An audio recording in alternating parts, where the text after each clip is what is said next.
الله الرحمن الرحيم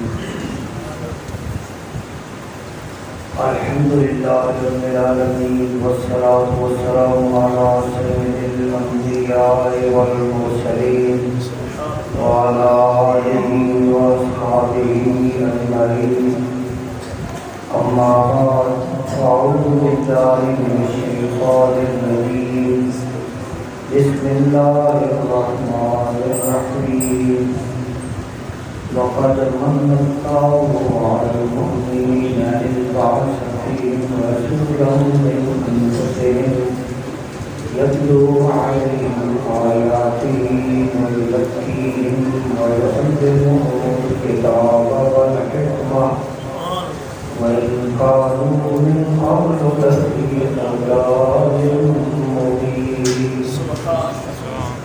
صدق الله مولانا العظيم وصدق رسوله النبي الكريم إن الله وملائكته يصلون على النبي يا أيها الذين آمنوا صلوا عليه وسلموا تسليما اللهم صل على سيدنا ومولانا محمد وعلى آل سيدنا ومولانا محمد صلاة دائمة مقبولة تأتي بها عنا حقه العظيم الصلاة والسلام عليك يا رسول الله وعلى آلك وأصحابك يا حبيب الله الصلاة والسلام عليك يا رحمة للعالمين وعلى آلك وأصحابك يا خاتم النبيين والحبيب الذي ترجى شفاعته لكل هول من الأهوال المقتحمين يا رب بالمصطفى بلغ مقاصدنا واغفر لنا ما مضى يا واسع الكرم يا أكرم الخلق مالك من خير به سواك عند حلول الحادث العظيم بلغ العلا بكماله كشف الدجى بجماله حسنت جميل خصاله صلوا عليه وآله مولاي صل وسلم دائما أبدا على حبيبك خير الخلق كلهم وعلى آله وأصحابه أجمعين رب اشرح لي صدري ويسر لي أمري واحلل عقدة من لساني يفقهوا قولي معزز سامعین بالخصوص علماء حفاظ قرآن ائمہ مساجد اور خاص طور پہ اس جامع مسجد کی خطیب حضرت علامہ مولانا غلام حسن سیالی دامت برکاتہ عزت باب مولانا قاری محمد عاطف سیالی سے استاد الحفاظ عظیم قاری مدرس قاری محمد شمس الدین جملہ منتظمین جلسہ و منتظمین مسجد خالق کائنات جل شانہ کا شکر ہے کہ اس کریم ذات نے ہمیں اس مبارک نشست میں حاضری کی توفیق نصیب فرمائی۔ خالق کائنات جل شانہ ہم سب کی حاضری یہاں پہ قبول فرمائے۔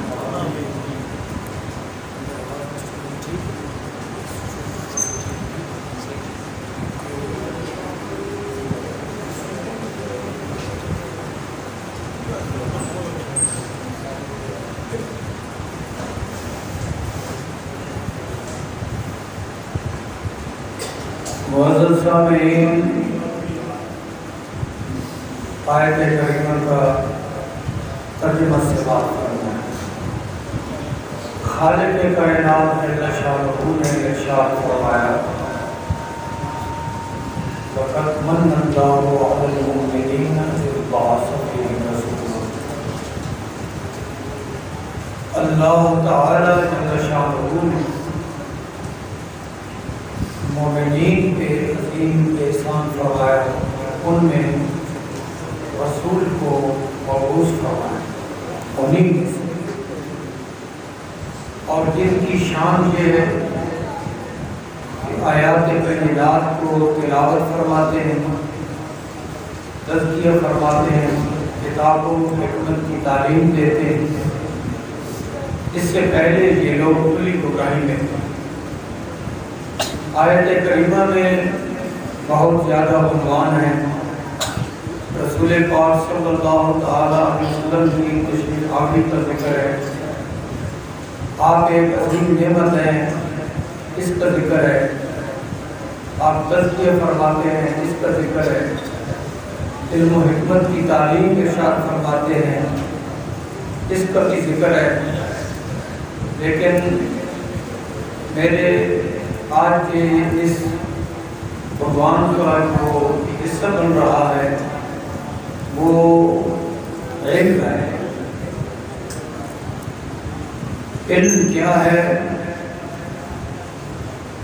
علم کی شان کیا ہے، علم کا مقام کیا ہے، سبحان اللہ، اور علم مسلمان کے لیے کتنا ضروری ہے۔ بے شک آیت پاک میں جتنے بھی مضامین ہیں ان میں سے کچھ یہ گفتگو آپ کے سامنے عرض کر دیں۔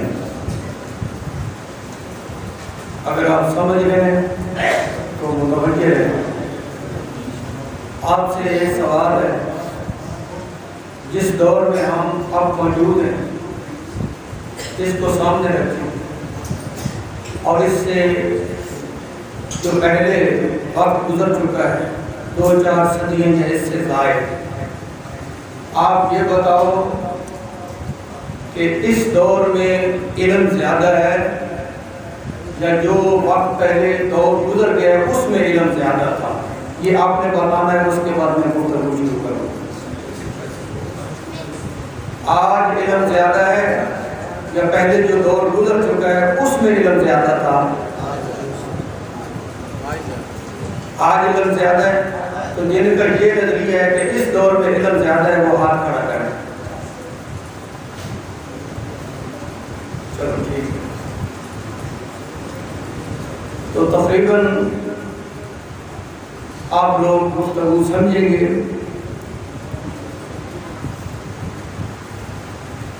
اور اردو میں گفتگو عرض کر رہا ہوں۔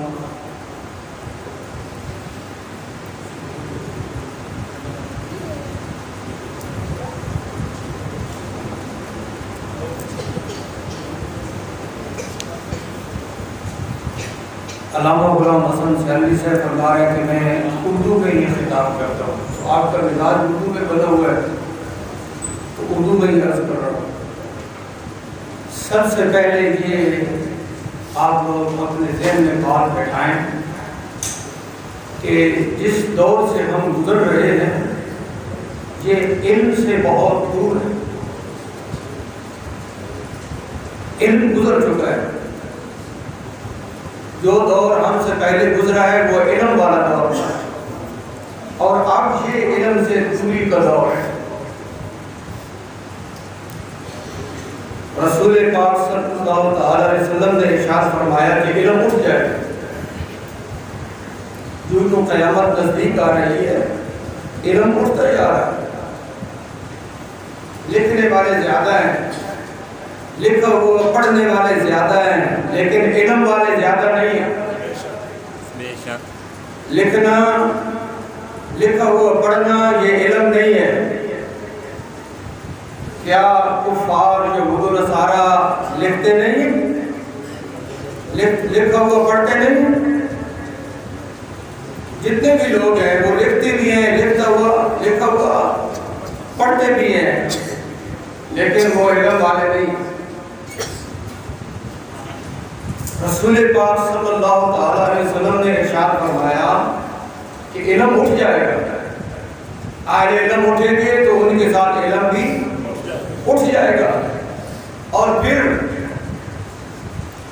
لوگ کیا کریں گے؟ ان کی مجبوری ہوگی جاہلوں کو ہی اہل علم کے مقام پہ بٹھا دیں۔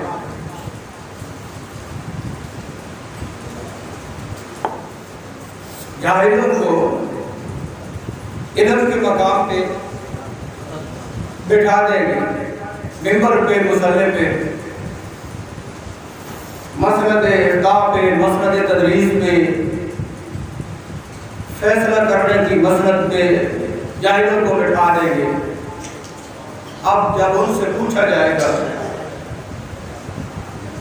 وہ حدیث شریف کے لفظ ہیں فَأَفْتَوْا بِغَيْرِ عِلْمٍ فَضَلُّوا فَأَضَلُّوا، بغیر علم کے جواب دیں گے، بغیر علم کے فتویٰ دیں گے، خود بھی گمراہ ہوں گے اور دوسروں کو بھی گمراہ کر دیں۔ بے شک یہ قیامت کی نشانیوں میں ارشاد فرمایا کہ جوں وقت گزرتا جائے گا علم اٹھتا جائے گا۔ آپ دیکھیں کہ سارے بزرگوں نے یہ بات لکھی کہ اس دور میں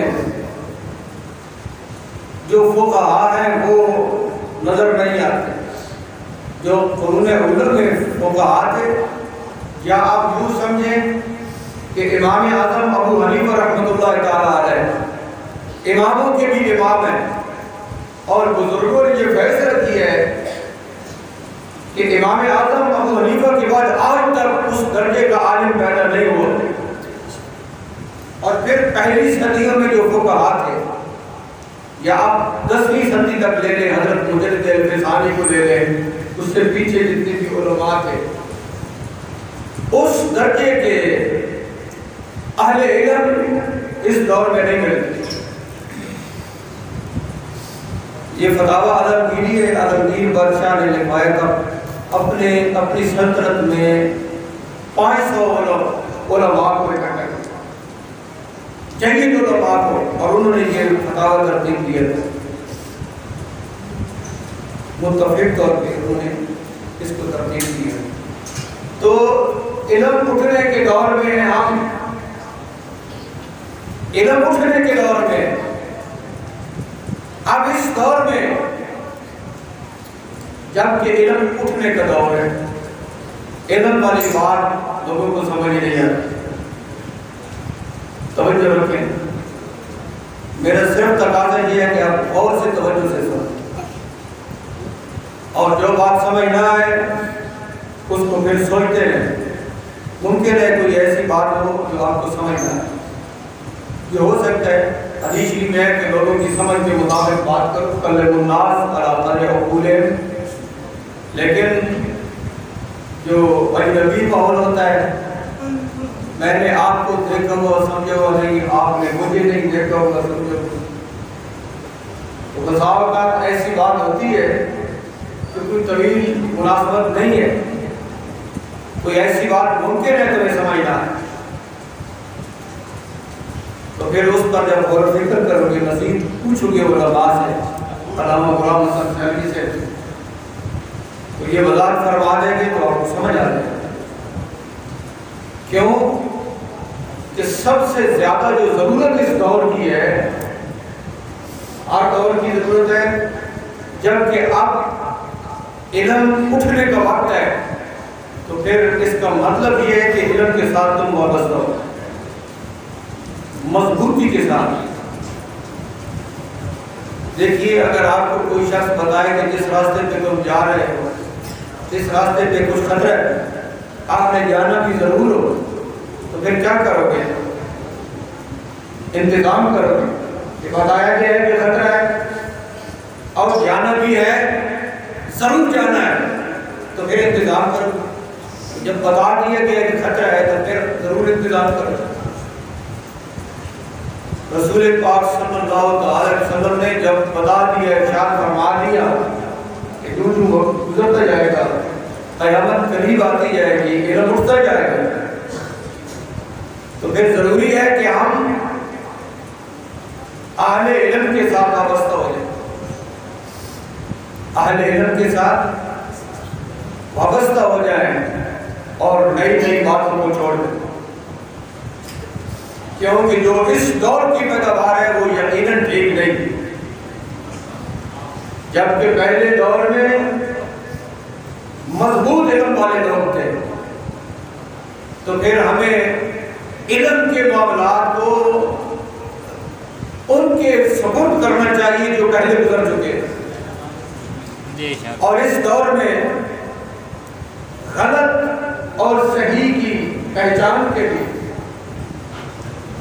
غلط اور صحیح کو معلوم کرنے کے لیے جو ہمارے پاس پیمانہ ہے وہ پہلے ادوار کے جو اہل علم ہیں، ائمہ ہیں، اولیاء کرام ہیں، ہمیں ان کی طرف توجہ کرنی چاہیے، جو بات اور مسئلہ ان کے مطابق وہ اس کو لے لیں اور جو اس کے خلاف ہے وہ اس کو چھوڑ دیں۔ معزز سامعین کرام، خالق کائنات جل شانہ ہمیں مضبوط عقیدہ، مضبوط علم دین وہ نصیب فرمائے۔ اور علم کیا ہوتا ہے؟ حضرت داتا گنج بخش علی حجویری نے ارشاد فرمایا ہے، العلم صفۃ یسیر الجاہل بہا عالما، علم ایک ایسی صفت ہے جو جاہل کو علم والا بنا دیتا ہے۔ یہ علم ایک ایسی صفت ہے اور ایک ایسا وصف ہے جو جاہل کو علم والا بنا دیتی ہے۔ تو بندہ مومن کو یہ وصف ضرور حاصل کرنا چاہیے کہ وہ جاہل نہ رہے، وہ علم والا۔ اور علم کس طرح حاصل ہوگا؟ ایسے ہی حاصل ہوگا جس طرح ہم یہاں اس نشست میں بیٹھے، علماء کے ساتھ لگ جانے سے، علماء کے ساتھ لگ جانے سے، رابطہ رکھنے سے علم آ جائے گا، اہل علم کے ساتھ وابستہ ہونے سے علم آ جائے گا۔ اور خاص طور پہ جو علم ضروری ہے وہ تو ضرور ہر مسلمان کو حاصل ہونا چاہیے، ہر مسلمان کو معلوم ہونا چاہیے۔ جو علم ضروری ہے ہر مسلمان کے لیے وہ ضرور ہر مسلمان کو حاصل ہونا چاہیے۔ تو علم، یہ جو مجالس ہیں، محافل ہیں، یہ علم حاصل کرنے کا ایک ذریعہ ہے، علم آگے پہنچانے کا ایک ذریعہ ہے، اور علم کو اکٹھا کرنے کا ایک ذریعہ ہے، بشرطے کہ ان مجالس میں علم کی بات کی جائے۔ توجہ رکھیں، جس قدر کے توجہ مطلوب ہے وہ نہیں ہے، کم ہے۔ آپ کو بات سمجھ نہیں ہے توجہ کے بغیر؟ کیونکہ زیادہ تر جو ہمارا ماحول بنا ہوا ہے تقاریر میں محافل میں جو ایک رسم بنی ہوئی ہے وہ مختلف ہے اس سے کافی، اور جو عوام کی ایک ڈیمانڈ ہوتی ہے سر سوز اشعار اللہ باللہ اس قسم کا ایک ذوق ہوتا ہے، اگر وہ مثبت طریقے سے ہو تو اس کی مخالفت نہیں ہے، کوئی بات نہیں، اگر مثبت طریقے سے ہو تو مخالفت نہیں ہے، لیکن اگر صرف سر سر ہو اور درمیان میں کوئی بات نہ ہو تو اعلیٰ حضرت عظیم البرکت اور دیگر علماء کو کہا نے اس کو حرام قرار دیا کہ صرف سر سننے کے لیے کسی کو بلانا یا کسی کو سننا اصل مقصد صرف جہاں تک ہو تو یہ جائز نہیں۔ تو آپ دیکھیں کہ علم کے ساتھ وابستہ ہونا یہ ضروری ہے، مسائل کے ساتھ نظریات کے ساتھ وابستہ ہونا یہ ضروری ہے، عقائد معلوم ہو، اعمال معلوم ہو، حلال اور حرام کا امتیاز معلوم ہو، جائز اور ناجائز کا امتیاز معلوم ہو، اسلام اور کفر کا امتیاز معلوم ہو، تاکہ بندہ کوئی ایسا کام نہ کر بیٹھے جو اسلام کے خلاف ہے، نظریہ حق نظریہ اہل سنت کے خلاف ہے، ایسے کاموں سے بندہ بچے۔ اور یقیناً آپ دیکھیں کہ جمعہ ہوتا ہے، محافل ہوتی ہے، اجتماعات ہوتے ہیں، اگر یہ کارآمد ہو تو ماحول میں علم کی روشنی پھیل جائے، بہت زیادہ علم پھیل جائے، اور یہ بہت ضرورت ہے کہ محافل کو بامانہ اور بامقصد بنایا جائے تاکہ علم حاصل ہو۔ میں نے عرض کیا کہ علم کا ذریعہ یہی ہے جو ہم یہاں بیٹھے ہیں، بے شک اس کے علاوہ اگر کوئی علم کا ذریعہ ہے اس دنیا میں تو حاضرین میں سے کوئی مجھے بتا دے اٹھ کر، اس کے علاوہ اگر کوئی علم کا ذریعہ ہے تو بتاؤ کون سا ہے؟ کوئی نہیں۔ اس کے علاوہ درس و تدریس کے علاوہ عالم دین کے بیان کے علاوہ مساجد کے علاوہ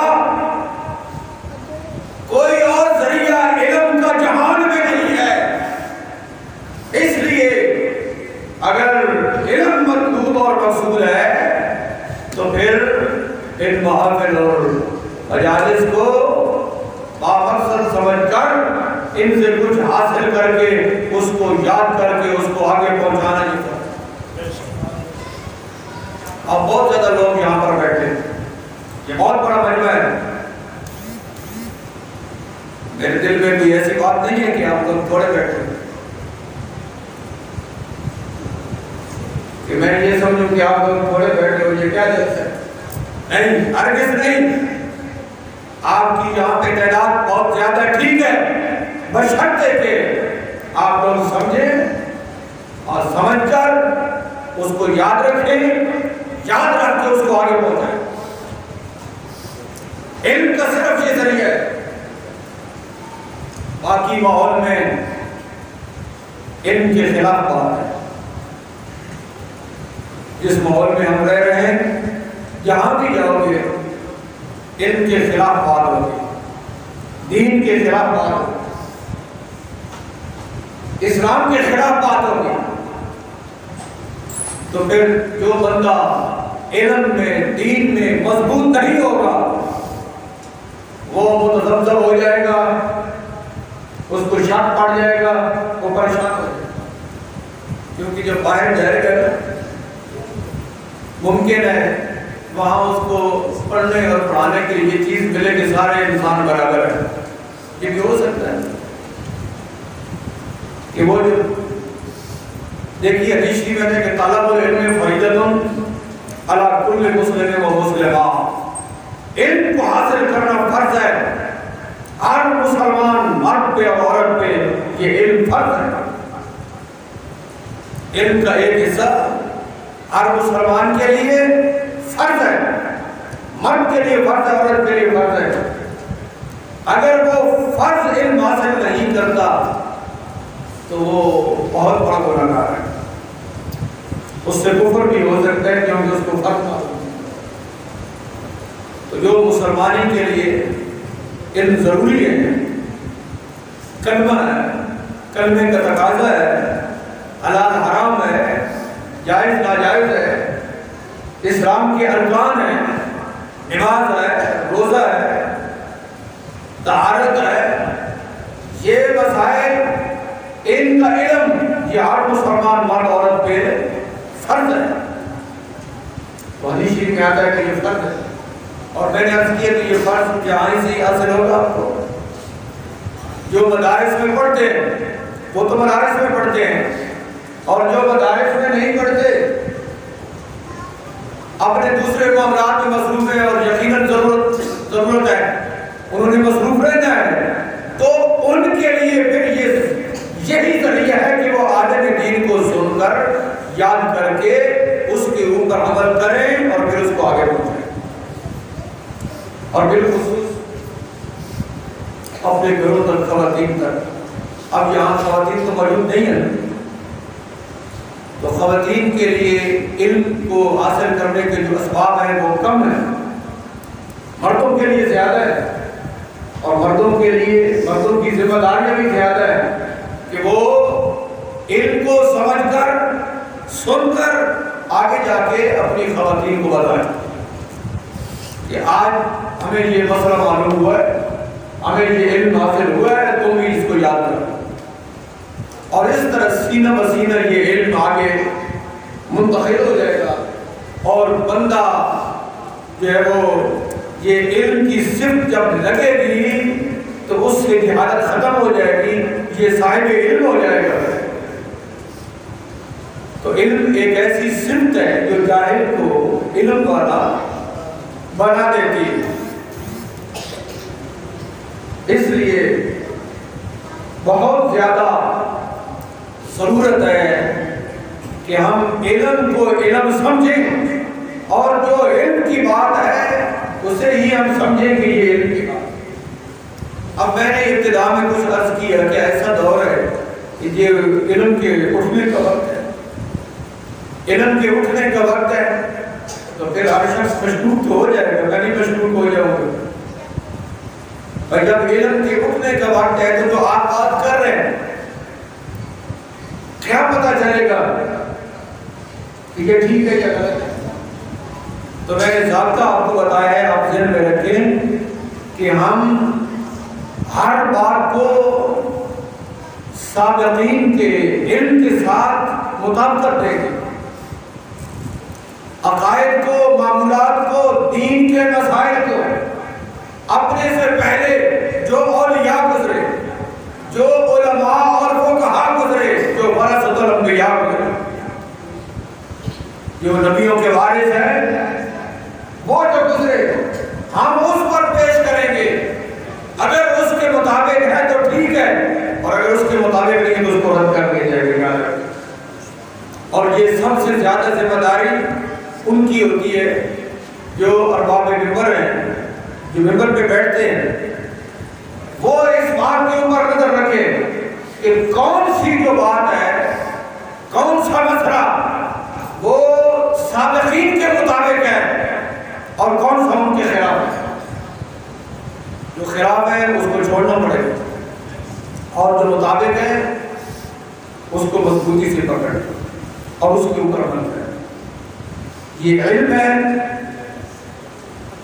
اور اس علم کو ہم نے اپنے سینوں کے اندر محفوظ کرنا ہے. نظریاتی طور پہ اور عملی طور پہ۔ اب دیکھیے عقیدہ اہل سنت کے حوالے سے صحابہ کرام رضوان اللہ تعالیٰ علیہ اجمعین، خلفائے راشدین کے حوالے سے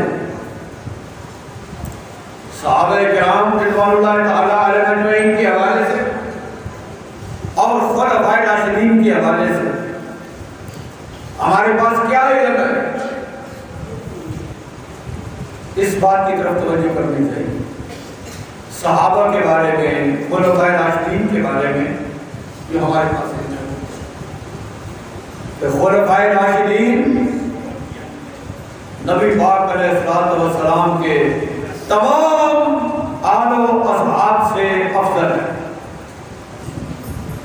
اور پھر خلفائے راشدین میں حضرت صدیق اکبر رضی اللہ تعالیٰ عنہ ہر اعتبار سے تمام سے افضل ہوتا ہے۔ یہ مسئلہ جس کو معلوم ہے وہ ہاتھ کھڑا ہے، اونچا ہاتھ کھڑا ہے۔ یہ اہل سنت کا عقیدہ ہے، الحمدللہ کافی لوگوں کو معلوم ہے، ناراض نہ ہونا، ورنہ ایک ایک گھنٹہ نعت خوان کہتے ہیں کہ ہاتھوں کو اوپر ہلاتے رہو، نہیں، کوئی ایسی بات نہیں، تو میں نے تو ایک منٹ کے لیے کہا، کوئی غلط بات نہیں ہے، ایک اظہار ہوتا ہے۔ تو دیکھیے یہ اہل سنت کا عقیدہ ہے کہ خلفائے راشدین تمام آل و اصحاب سے افضل ہے، اور ان میں سے پھر سب سے افضل و اعلیٰ صدیق اکبر ہے۔ یہ اہل سنت کی عقیدے کی ایک مضبوط بنیاد ہے، جو اس سے ہٹتا ہے وہ گمراہ ہو جاتا ہے۔ صدیق اکبر ہر اعتبار سے افضل و اعلیٰ ہے، نبیوں کے علاوہ، رسولوں کے علاوہ، حضرت آدم علیہ السلام سے لے کر قیامت تک نبیوں اور رسولوں کے علاوہ جس قدر بھی پلید و انسان ہے، سب سے افضل و اعلیٰ صدیق اکبر ہے۔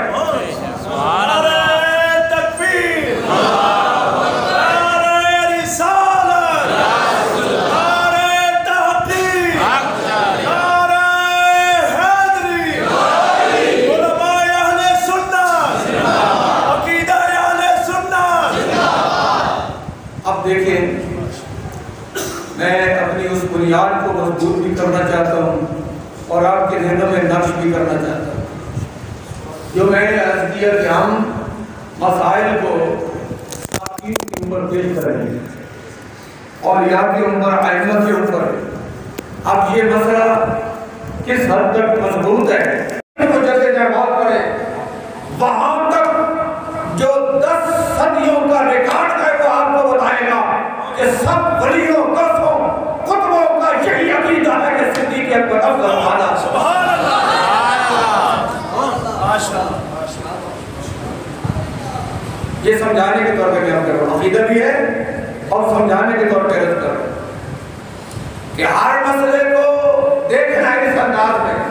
آپ خود نہیں دیکھ سکتے تو عالم دین سے پوچھیں، وہ عالم بتائے گا آپ کو کہ واقعتاً یہی ہے۔ پھر شیخ احمد سرہندی سے لے کر امام احمد رضا تک، شیخ عبدالحق محدث دہلوی کے درمیان میں دور، یہ سب اس بات پر متفق ہے اہل سنت کے اس نظریہ کے اعتبار سے کہ نبیوں اور رسولوں کے بعد ولید و انسان میں افضل و اعلیٰ جو ہستی ہے وہ صدیق اکبر ہے۔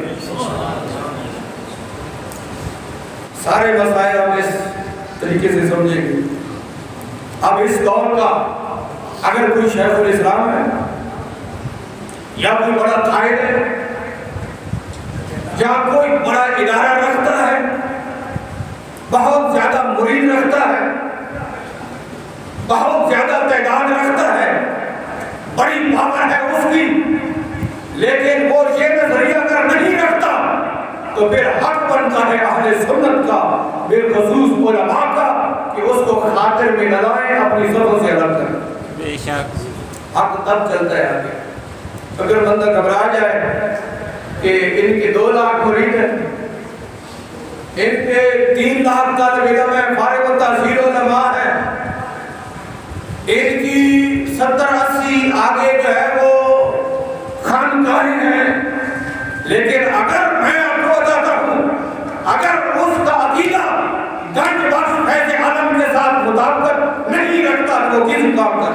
بے شک اتنی ضرورت ہونی چاہیے.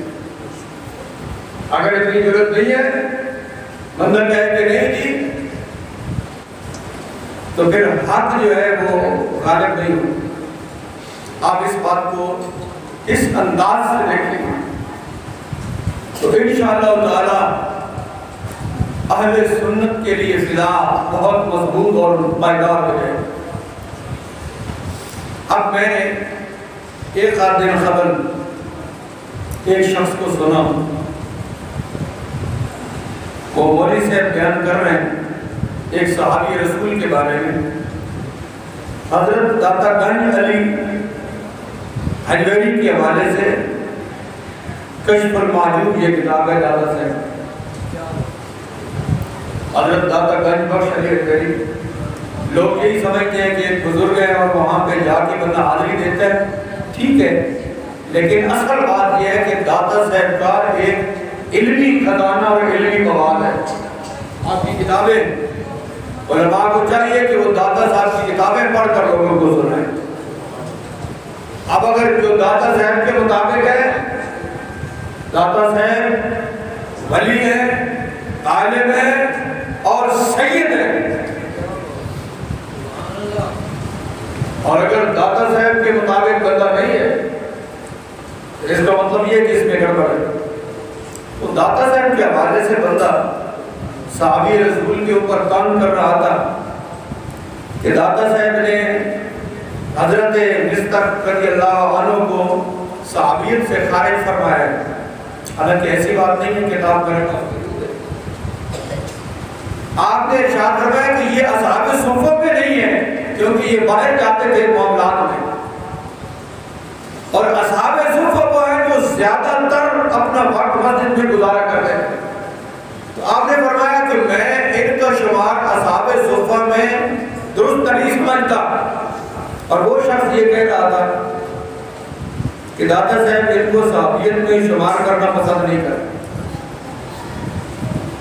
میں نام نہیں لیتا کیونکہ ہمارے درمیان اتنا تعارف نہیں ہے، کیونکہ وہ بہت بڑی دنیا کے اعتبار سے بڑی شخصیت ہے، تو ممکن ہے آپ لوگوں کو برداشت نہ ہو سکے، یہ ہو سکتا ہے. تو آپ کہیں گے کہ یہ پتہ نہیں ایک نامعلوم شخص آیا ہے اور وہ اتنی بڑی ہستی کے بارے میں ایسی بات کر گیا ہے کہ اس کا اتنا بڑا ادارہ ہے، وہ اتنا بڑا شاہ ہے اور اس کی داڑھی اتنی زیادہ سرخ ہے اور اس کے متعلق وہ یہ بات کر کے اس لیے میں نام نہیں لیتا.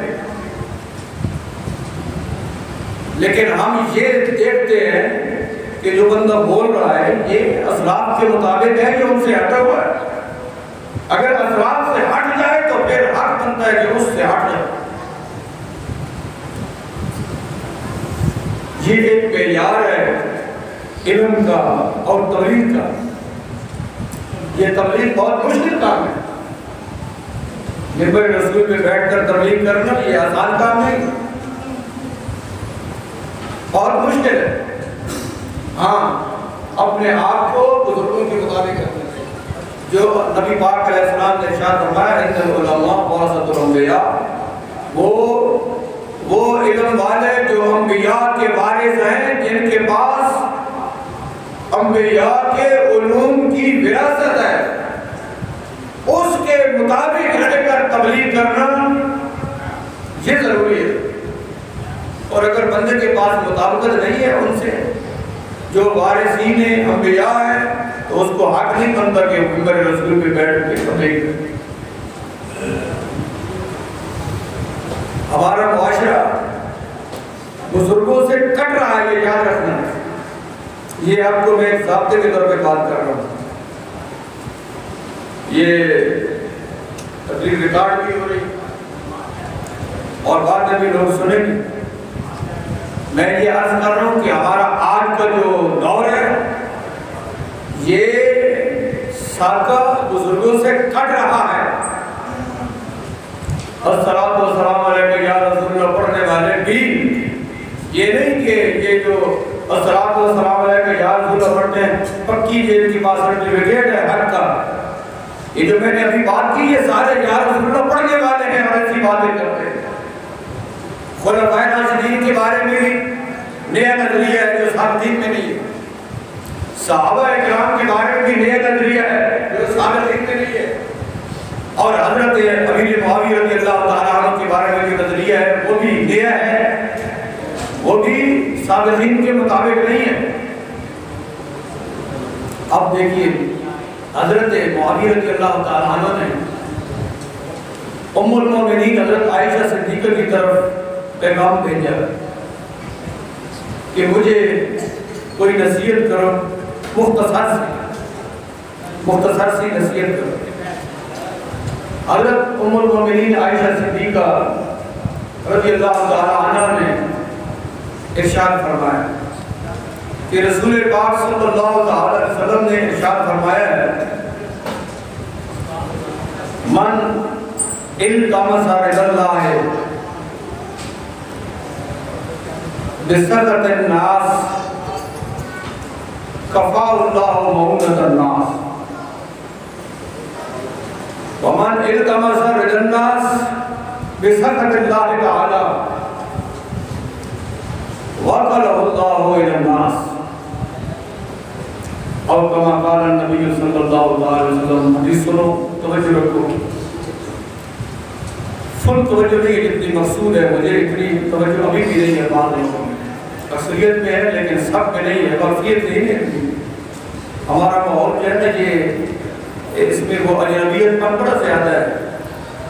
جب تک کہ فل بٹ اور فل معلوم نہ ہو یہ بندے کی طرف اتنی توجہ نہیں کرتے. آپ توجہ رکھیں اور یہ باتیں آپ کو کام آئیں. یہ علم کی باتیں, یہ علم کے مسائل ہیں, آپ لوگوں کو کام ہے. ام المومنین نے لکھا کہ جس شخص نے اللہ تعالیٰ کی رضا کو مقدم رکھا, لوگوں کو ناراض کر کے اللہ کی رضا کو مقدم رکھا, اور یہ پتہ تھا کہ اس مسئلے میں لوگ ناراض ہو جائیں گے. اب تمہیں تو اتنا پتہ نہیں ہے, میری اس بات سے پتہ نہیں کتنے سرگوندے والے ناراض ہو جائیں گے جو بات میں نے, آپ لوگوں کو اتنا پتہ نہیں ہے. جب بات باہر جائے گی تو پھر تم شور کرو. لیکن میرے سامنے رسول پاک صلی اللہ علیہ وسلم کا یہ فرمان ہے. ام المومنین نے حضرت معاویہ کو لکھا کہ جس شخص نے اللہ جل شانہ کی رضا کو سامنے رکھا اور اس میں لوگ ناراض ہو گئے, اللہ تعالیٰ لوگوں کی ناراضگی کے سلسلے میں کفایت فرمائے گا. اگر لوگ ناراض بھی ہو جائے لیکن اس کا مقصود اللہ کی رضا ہے تو اللہ پاک لوگوں کی ناراضگی کے نقصان سے اس کو بچائے گا. اور جس نے لوگوں کی رضا کو ڈھونڈا کہ میں کون سی بات کروں تو لوگ ساتھ مل جائیں گے, خوش ہو جائیں گے, کس انداز میں بات کروں تو لوگ بہت زیادہ داد دیں گے اور بہت زیادہ خوش ہو جائیں گے, لیکن اس میں اللہ کی ناراضگی ہے, اللہ پاک اس شخص کو لوگوں کے سپرد کر دے گا, اس کی ذمہ داری خود نہیں لے گا. جو اللہ کی رضا کو سامنے رکھتا ہے اللہ پاک اس کو اپنی حفاظت میں رکھتا ہے. سبحان اللہ. اور جو لوگوں کی رضا کو سامنے رکھتا ہے اللہ پاک اس کو اپنی حفاظت میں نہیں رکھتا, اس کو لوگوں کے حوالے کر دیتا ہے. بے شک. تو لوگ کیا کر سکتے ہیں بیچارے, کیا دے سکتے ہیں, دنیا کیا دے سکتی ہے, دنیا دار کیا دے سکتے ہیں. اس دنیا میں بھی قبر اور حشر میں بھی ایمان نے کام آنا ہے, کسی اور کام نے کام نہیں آنا. بے شک. جو شخص ایمان سلامتی کے ساتھ لے جائے گا قبر روشن اس ایمان کے ساتھ. بے شک. لوگوں کی حمایت سے نہیں ہوتی. لیکن یہ پکی بات ہے اور یہ یقینی بات ہے کہ جو شخص خالق کائنات کی رضا کو مقدم رکھتا ہے, کلمہ حق بولتا ہے تو کلمہ حق اپنا اثر دکھاتا ہے. یہ بھی پکی بات ہے, کلمہ حق اپنا اثر دکھاتا ہے. اب دیکھیں حضرت حاتم اصم کے بارے میں داتا گنج بخش علی حجویری نے کشف الماجود کے اندر لکھا ہے. اب علم کی بات جو ہو رہی ہے کہ علم کی قدر کرنی چاہیے. جو علم حاصل ہو جائے اس کی قدر کرو, اس کو محفوظ رکھو, اس کو سنبھالو, آگے بچوں تک, خواتین تک اس کو آگے بڑھاؤ.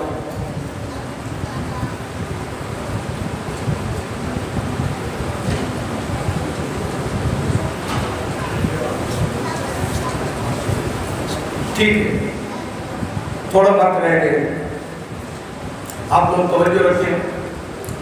جو بات آپ کے پلے پڑ گئی وہی کافی. ضروری نہیں ہے کہ 2 گھنٹے کا خطاب, 5 منٹ کا بھی ہو تو کوئی بات نہیں کہ میں اتنی مسافت طے کر کے آیا ہوں, اگر میں 5 منٹ کو گفتگو کروں آپ کو سمجھ آ جائے تو مقصد آتا ہے. ہاں مقصد آتا ہے. پھر بھی نبی پاک علیہ السلام کا ایک فرمان سنا دوں, تم سن لو تو مقصد حل ہے. بھائی پوری کائنات ایک پلڑے میں اور فرمان رسول ایک پلڑے میں. یہ فرمان رسول کا وزن زیادہ ہے, کیا سمجھتے ہو؟ دینی مسئلے کا کتنا مقام ہے اور اس کا کتنا وزن ہے. اگر کوئی اس بات کو سمجھے تو شریعت کے مسئلے کا بڑا مقام اور بڑا درجہ ہے. حدیث میں آتا ہے کہ کلمہ اگر ایک ترازو میں رکھ دو اور پوری کائنات دوسرے ترازو میں رکھ دو تو کلمہ پھر بھی بھاری ہے. بے شک. نعرہ تکبیر, نعرہ رسالت, نعرہ تحقیق, نعرہ حیدری. کلمے کا بڑا وزن ہے. بندے مومن کے ایمان کا بڑا وزن ہے, بڑا مقام ہے, بشرطے کہ بندہ اپنے ایمان کو مقدم رکھے, اپنے ایمان کی حفاظت کرے. جان چلی جائے لیکن ایمان کے ساتھ سودا بازی رہو. ایمان بہت ہی قیمتی سرمایہ ہے, اس کو محفوظ رکھنا چاہیے. اب دیکھیں علم کی بات سنیں. حضرت حاتم اسلم کا یہ حال داتا گائن بخش علی عسکری سے لکھا ہے, الحمدللہ ہم اولیاء کے سائے میں سفر کرتے ہیں. جو مسئلہ بیان کرتے ہیں وہ جو کاملین نے بیان کیا اس کو یہ اپنی طرف سے استدلال اور استخراج اور تقریری ٹوٹ کے ہلانے جلانے کے لیے یہ فنکاری ہے, اس کا علم کے ساتھ کوئی تعلق نہیں. آپ فرماتے ہیں کہ مجھے 4 علم حاصل ہوئے اور میرے لیے وہی کافی ہے, مجھے کفایت کرنے. حاتم اسلم کہتے ہیں کہ میں نے کتنے علم حاصل کیے؟ 4 علم حاصل کیے, اور وہ 4 علم اب آپ کو بتا دیتا ہوں. حضرت حاتم نے تو فرمایا کہ 4 علم حاصل کیے اور میری ذات کے لیے وہ کفایت کر گئے, مجھے کافی ہے. جب سے وہ 4 علم حاصل ہوئے مجھے کافی ہے. ارشاد فرمایا کہ سب سے پہلا علم جو مجھے حاصل ہوئے وہ یہ ہے کہ خالق کائنات نے, اور بچوں توجہ کرو, اگر تھک گئے تو باہر چلے جاؤ, کوئی بات نہیں. آپ نے بہت کچھ سن لیا ہے, جو سن لیا اس کو یاد رکھنا ہے جی, نہیں سننا تو باہر چلے جاؤ, کوئی بات نہیں, ناراض نہ ہونا. توجہ سے سنو, کیونکہ میں بیان کرنے کے لیے آیا ہوں, وقت گزارنے کے لیے نہیں ہے. آپ نے پہلے بھی کبھی دیکھا ہے مجھے تقریر کرتے ہوئے؟ میں بہت کم نکلتا ہوں. یہ ہمارے عزیز ہیں, انہوں نے ارشاد فرمایا تو ان کی محبت ہے, میں آ گیا ہوں کیونکہ میرا جو سلسلہ ہے وہ درس و تدریس ہے, تو تقریر وغیرہ کے لیے نکلنا میرے معاملات میں نہیں. تو جب میں نکلتا ہوں تو یوں سمجھو جس طرح کی جان نکلتی ہے, بہت مشکل سے نکلتا ہوں اپنے مقام سے. درجنوں معاملات ہوتے ہیں, وہ کسی کے حوالے کر کے یہ کرو وہ کرو, اس مقام پہ کسی کو جو ہے نا وہ منتخب کرنا اور پھر ڈیوٹیاں لگانا اور پھر نکلنا. تو میں کہتا ہوں چلو نکلے چاہے تو کوئی کام کی بات ہو جائے, کوئی آپ کو سمجھ آ جائے, دین کا مسئلہ سمجھ آ جائے, تاکہ سفر ضائع نہ ہو جائے. بس یہ خطرہ ہوتا ہے کہ ادھر سے بھی آ گئے اور ادھر آ گئے اور یہاں بھی بات نہ بنے تو وقت ضائع ہو جائے گا. بچوں یہ بات ہے کہ غور سے سنو. حضرت حاتم اعظم فرماتے ہیں کہ میں نے 4 علم حاصل کیے. آج کل تو سینکڑوں ڈگریاں حاصل ہو جاتی ہیں اور علم کی عین بھی سامنے نہیں آتی، بلکہ خطرہ ہے کہ جو علم پہلے وہ بھی کہیں اڑ نہ جائے. جو باہر ماحول میں نے شروع میں عرض کیا نا، جو ہمارا ماحول ہے وہ ماحول ایسا ہے کہ جو علم ہو اس سے بھی اڑنے کا خطرہ ہوتا ہے، اسے محفوظ رکھنے کی ضرورت ہے. تو ارشاد فرمایا کہ 4 علم میں نے حاصل کیا اور مجھے کافی ہے. پہلا علم یہ ہے کہ جو رزق میرے خالق نے میرے لیے مقدر فرمایا ہے وہ کم اور زیادہ نہیں ہو سکتا، اس لیے میں زیادہ حرص اور لالچ نہیں کرتا. کوشش کرنی چاہیے، کمانا چاہیے، لیکن اتنا نہیں کہ نماز کی فرصت ہی نہ رہے، اتنا نہیں کہ بندہ نماز کے لیے جاگ ہی نہ سکے، اتنا مصروف نہ ہو جائے کہ قرآن حکیم کی تلاوت کا موقع ہی نہ ملے. بھائی سو جاؤ، رات کو سو جاؤ تاکہ صبح نماز کے لیے اٹھ سکو. کاروبار میں اتنے مستغرق نہ ہو جاؤ کہ اتنے تھک کر سو جاؤ کہ صبح کی نماز ہی چلی جائے. یہ مسلمان کا کام نہیں ہے. مسلمان کا ایمان ہے کہ اس کو رزق خالق کائنات نے عطا فرمانا ہے. وہ اتنی کوشش کرے جتنی جائز ہے.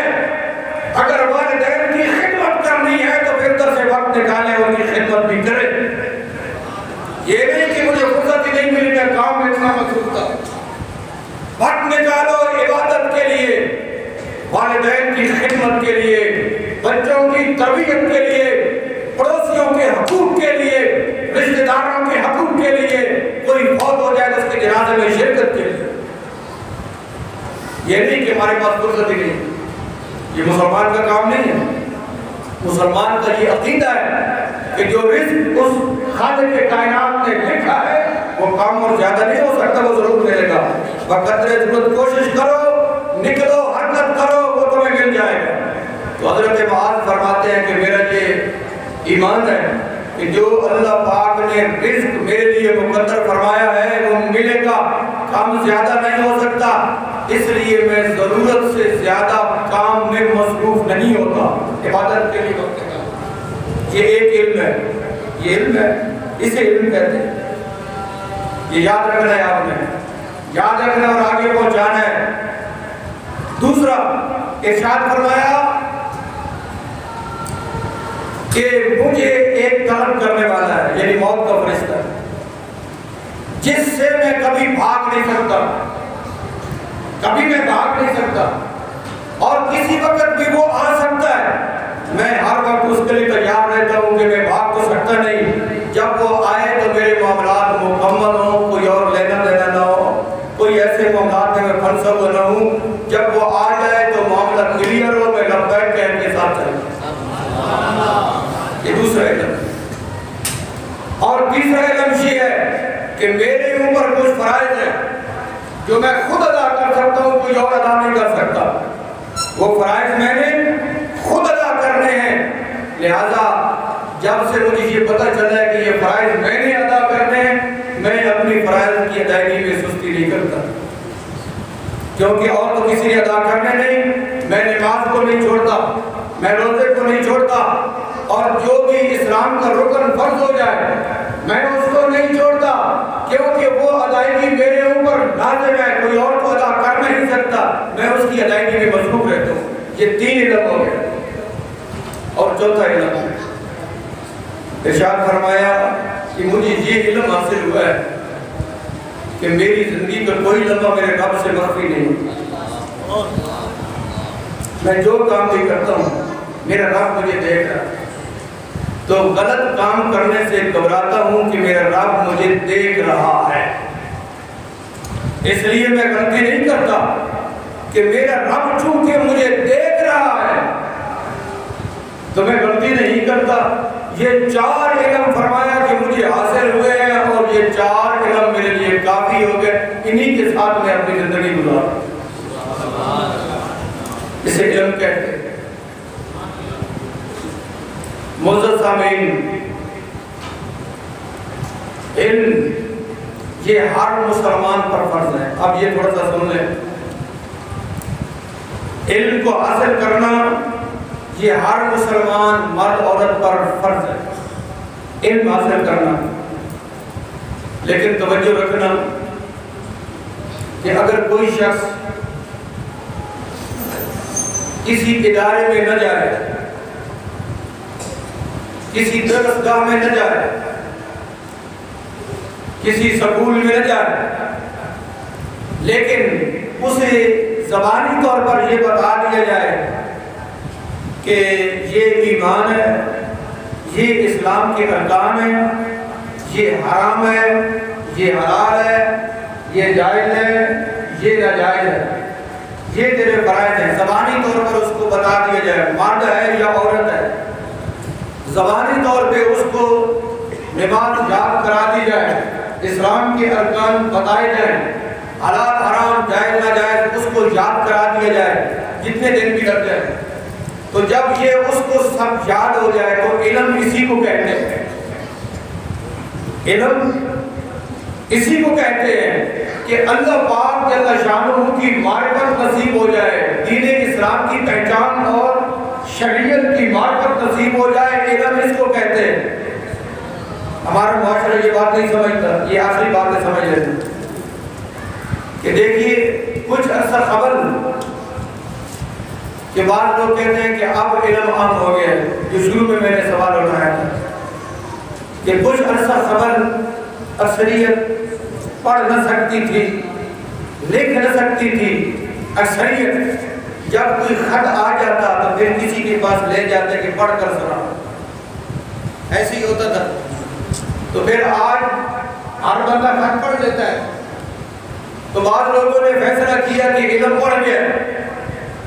بھائی یہ نہیں سمجھا کہ لکھنا پڑھ گیا ہے، لکھا ہوا پڑھنا پڑھ گیا ہے، علم نہیں پڑھا. علم اور چیز کا نام ہے، وہ معرفت خداوندی کا نام ہے، وہ شریعت کی پہچان.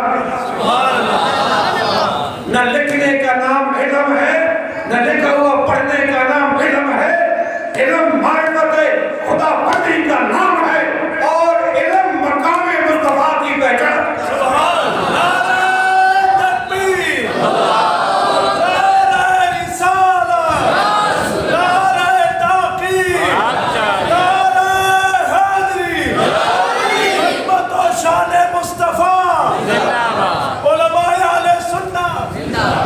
مدرسہ اتنا بڑا بنایا کہ اگر اس طرح دیکھو تو سر سے چڑھ کے نیچے گر جائے. مدرسہ اتنا بڑا بنایا، توجہ رکھنا، کہ اگر اس طرح دیکھو تو جس طرح یہ لندن اور برطانیہ میں بلڈنگیں ہیں نا، ان پر دیکھو تو پگڑی نیچے گر جائے. اور پڑھنے اور پڑھانے والے گنوں تو ہزاروں میں. استاد سپیکر میں پڑھاتا ہے، ویسے پڑھائے تو آواز نہیں جاتی. لیکن جب مسئلہ بیان کرنے کا وقت آیا تو کیا بیان کیا؟ رسول پاک صلی اللہ علیہ وسلم کے متعلق کہ ان کا علم اتنا ہی ہے جتنا زید عمر بکر کے پاس ہے. جب مسئلہ بیان کرنے کا وقت آیا تو کیا کہا؟ علم مصطفیٰ کے متعلق، علم مصطفیٰ کے متعلق. یہ کیا بات ہے کہ علماء سے سمجھیں، مقامی علماء سے پوچھنا کہ مولوی صاحب یہ کیا مسئلہ ہے بتائیں گے. مدرسہ دیکھا بہت بڑا، تعداد بہت زیادہ، اور استاد سپیکر میں پڑھاتا ہے کہ ویسے سنتے نہیں ہزاروں میں جو ہے. لیکن مسئلہ بیان کرنے کا جب وقت آیا تو کہا علم مصطفیٰ اتنا ہی ہے جتنا زید عمر بکر کے پاس ہے. اور جب مسئلہ بیان کرنے کا وقت آیا تو کہا بالفرض نبی پاک علیہ السلام کے بعد کوئی اور نبی آ جائے تو ختم نبوت میں فرق نہیں پڑتا. آپ تو خاتم النبیین ہیں نا، ہمارے آقا مولا حضرت محمد مصطفیٰ صلی اللہ علیہ وسلم خاتم النبیین ہیں. تو جس نے یہ کہا کہ اگر کوئی اور نبی آ جائے تو بتاؤ اس نے مرزے کے لیے دروازہ کھولا یا نہ کھولا؟ قادیانیوں کے لیے دروازہ کھولا یا نہ کھولا؟ تو جب مسئلہ یہ بیان کیا تو مجھے بتاؤ بڑے مدرسے کا نام علم ہے، زیادہ تعداد کا نام علم ہے،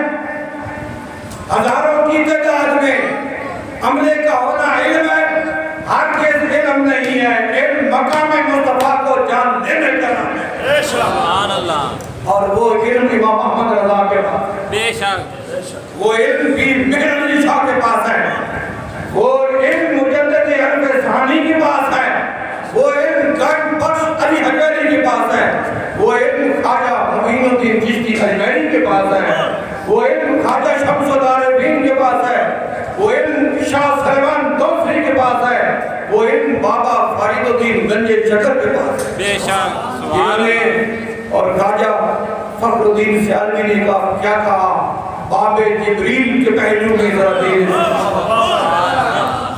حق جبریل کو یہ کہتے ہوئے پایا گیا، اپنی پلکوں سے تیرے یار پہ دستک دینا، اونچی آواز ہوئی تو عمر کا سرمایہ ہے۔ سبحان اللہ، تکبیر، نعرہ رسالت، نعرہ تحقیق، نعرہ حیدری، لاجپال لاجپال، پیر سال پیر سال، پیر سال پیر سال،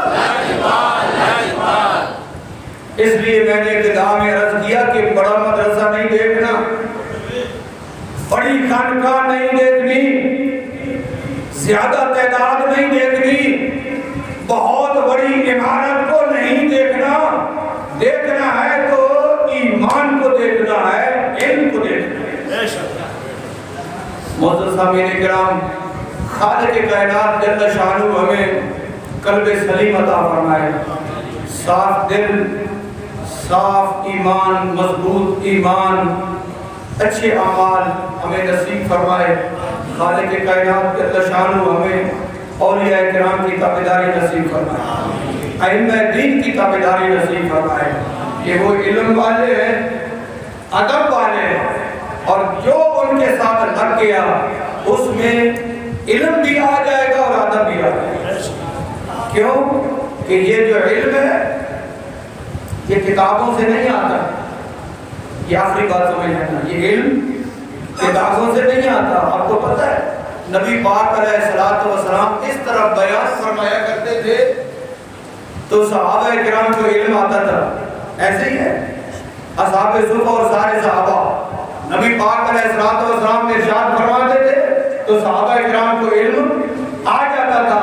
اس لیے یہ کتابیں علم کا ذریعہ ضرور ہیں جبکہ یہ اپنے اندر علم رکھتی ہوں، اس لیے نہ زیادہ کتابوں سے دیکھ کر متاثر ہوتا ہے کہ کتابیں زیادہ ہیں، فلاں نے کتابیں زیادہ لکھی ہیں، فلاں ادارے میں کتابیں زیادہ ہیں، اس لیے کثرت کو نہیں دیکھ رہے، حقیقت کو دیکھ رہے اور حق کو دیکھ رہے۔ خالق کائنات جل شانہ ہم سب کی حاضری کو قبول فرمائے۔ وآخر دعوانا